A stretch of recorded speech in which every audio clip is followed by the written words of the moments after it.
जलते घर को देखने वाले, फूस का छप्पर आपका है। आग के पीछे तेज हवा है, आगे मुकद्दर आपका है। तेरे कत्ल पे मैं भी चुप था, मेरा नंबर अब आया। मेरे कत्ल पे तू भी चुप है, अगला नंबर आपका। ये धार्मिक स्वतंत्रता का ऊपर जो है प्रहार है। ये उनकी वक्फ की जो संपत्तियों पर, उन पर मुसलमानों के अधिकार के ऊपर प्रहार है। आज जो सिचुएशन है पार्लियामेंट में, वो उस तरह की है कि सब लोग देख रहे हैं कि कौन किस तरफ खड़ा है। जैसे कल से चला है कि आर पार, मैं आर पार नहीं कहूंगा कि ये एक ऐसा समय है कि देश में जो कमजोर तबका है वो सबकी तरफ देख रहा है कि आज उनके साथ कौन खड़ा होगा, या कौन सिर्फ उनसे राजनीतिक लाभ चाहता है, या कौन जो है सिर्फ उनसे झूठे वादे कर रहा था, किसको वोट देके वो गुमराह हुए, ठगे गए। ये सब देखने का समय है और पूरे देश का ध्यान आज पार्लियामेंट की तरफ है। मैं शुरू करूंगा उन लाइनों से कि जलते घर को देखने वाले, फूस का छप्पर आपका है। आग के पीछे तेज हवा है, आगे मुकद्दर आपका है।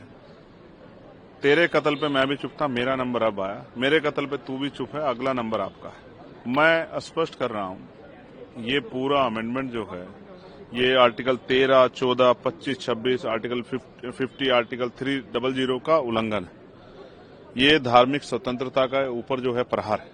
ये उनकी वक्फ की जो संपत्तियों पर, उन पर मुसलमानों के अधिकार के ऊपर प्रहार है। ये उनके जो है, उनके ऊपर जो है जबरन अपनी विचारधारा को थोपने का और उनके अधिकारों को लूटने का जो है, और वक्फ की संपत्ति को लूटने का जो है, ये एक तरह का जो है पूरा जो है सरकार ने एजेंडा बनाया। इसलिए हम लोग इसको अपोज कर रहे हैं, क्योंकि संविधान के खिलाफ है। जिस समय देश आजाद हुआ तो इस देश में रहने वाले उन जो हक वंचित समाज है, उनमें भी जो कमजोर वर्ग के लोग हैं, जो अल्पसंख्यक लोग हैं, उनके लिए ये तय हुआ था कि उनके सम्मान की और उनके अधिकार रक्षा की जाएगी।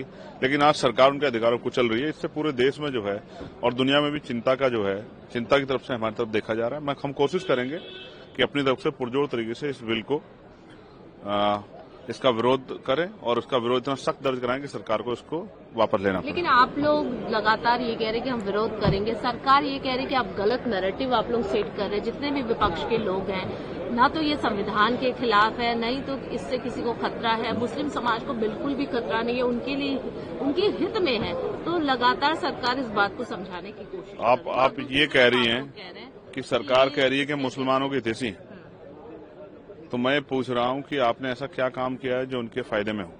क्या आपने उसके बच्चों को पढ़ने के लिए स्कॉलरशिप दी है? क्या आपने उनको जो है रिजर्वेशन का लाभ दिया है? क्या आपने उनको जो है वो जॉब्स दी हैं? क्या आपने उनके आर्थिक सशक्तिकरण के लिए उनको कुछ सब्सिडी दी है? क्या आपने जो है, जिस तरह से आपकी सरकारों ने घरों बुलडोजर चलाए, उनको डराने का काम किया, उनके तीज त्योहारों पर जिस तरह का आपने माहौल बनाया, ये सब चीजें स्पष्ट करते हैं कि सरकार इन वर्गों के हितैषी नहीं है। हालांकि मैं फिर कहूंगा कि सरकार को अपना दायरा, अपनी सोच बदलनी चाहिए, सबको साथ लेकर चलना चाहिए, सबके हितों की रक्षा करनी चाहिए।